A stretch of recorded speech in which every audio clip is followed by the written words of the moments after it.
почитувани граѓани на Република Македонија, почитувани представници на медиумите, вака зборуваше не така одамна Зоран Заев. Прашање е доколку социјалдемократскиот совест, нели така, дојде на власт, може ли да даде до промена на името на Република Македонија? Додека дишам. Додека го дишам овој македонски воздух. И додека ме држи памет, дека мојот дедо, мојот татко, сите мои предци, јас, мојот син и ќерка сме македонци, родени овде во Македонија. Тоа не може да се случи. И не само тоа, верувам дека не постои роден човек во Македонија подготвен да излезе пред парламент и да бара промена на устав заради промена на уставното име.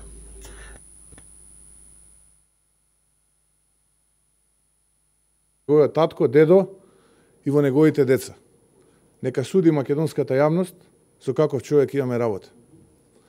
Ова беше она што го ветуваше Зоран Заев, но на Македонија и донесе така наречен договор за капитулација.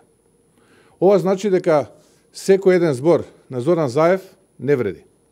Дека секој еден став, негова изјава, не вреди ништо. И дека лагата, измамата и манипулацијата е неговото примарно делување. Во само неколку месеци тој направи драстично менување на ставовите, но таа негова смена и прави непоправлива штета и неповратна штета на нашата татковина Република Македонија. Овој пат влогот не се компаниите од Струмица или некој фамилиарен бизнис, или пак државни тендери кои по правило ќе завршат кај некој од власта.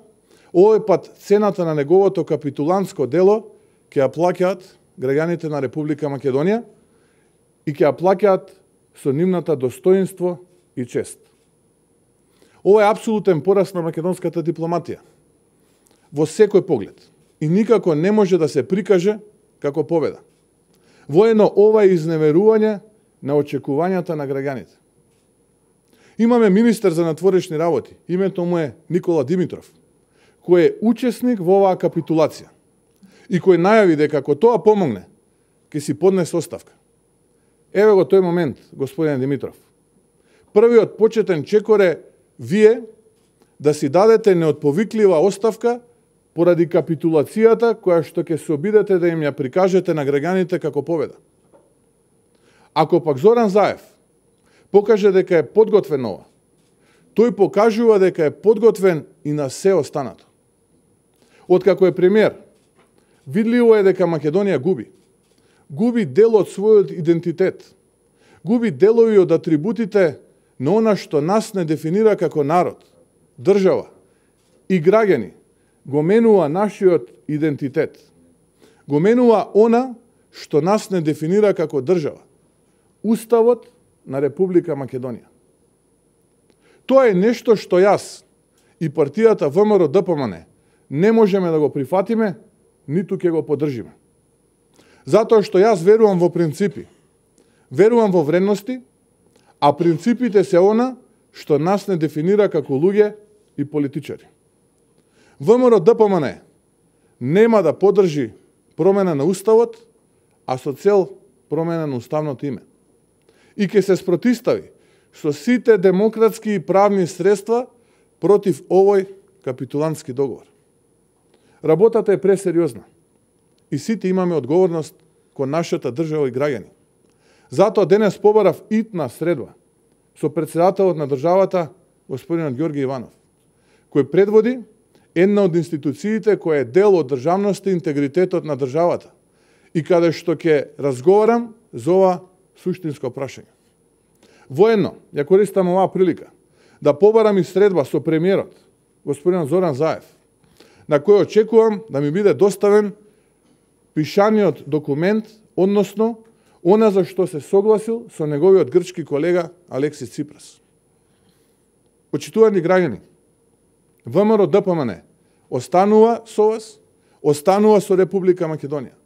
ВМРО-ДПМН останува на страната на интересите на Македонија и на сите вас. Меѓународната заедница цело време охрабруваше да се постигне договор помеѓу двете држави и меѓународната заедница не навлегува со содржината на истиот тој така наречен договор. И логична е ваквата реакција на меѓународната заедница. Но ние, како граѓани, на Република Македонија ќе живееме со последиците на ова капитулантско дело на господинот Зоран Заев и неговите соработници. Ние нити имаме право, нити смееме да останеме неми или да се оглувиме на оваа капитулација, која што денојуве ќе се обидат да ни ја представат како победа. Така што, мојот одговор на вашето прво прашање би завршил тука. Од делото второто прашање за руското влијание, навистина, поисточно од Софија не сум патувал во животот, а додека пак многу западни држави сум посетил, дури дел од своето школување сум го поминал како стипендиста на две големи влијателни земји членки на Европската Унија. Така што истото ќе се обидам да го игнорирам и нема да навлезам во понатамошен коментар и одговор на истото. Се до овој момент, се уште немаме добиено потврда од страна на кабинетот на председателот за евентуална средба. Очекувам дека во периодот кој што следува ќе добијам потврда за таква средба и од едната и од другата институција. Во овој момент бараме итна и неодложна средба со председателот и со премиерот на државата, на кои што средби ќе разговараме околу актуелната ситуација и евентуалната капитулација која што ни се подготвува да се случи. Со господинот Мицотакис не сум имал никаква средба, нити било каква комуникација. Единствена наша комуникација која што се случи на 50 на метра расстојание беше на самитот на Европските народни партии во Софија.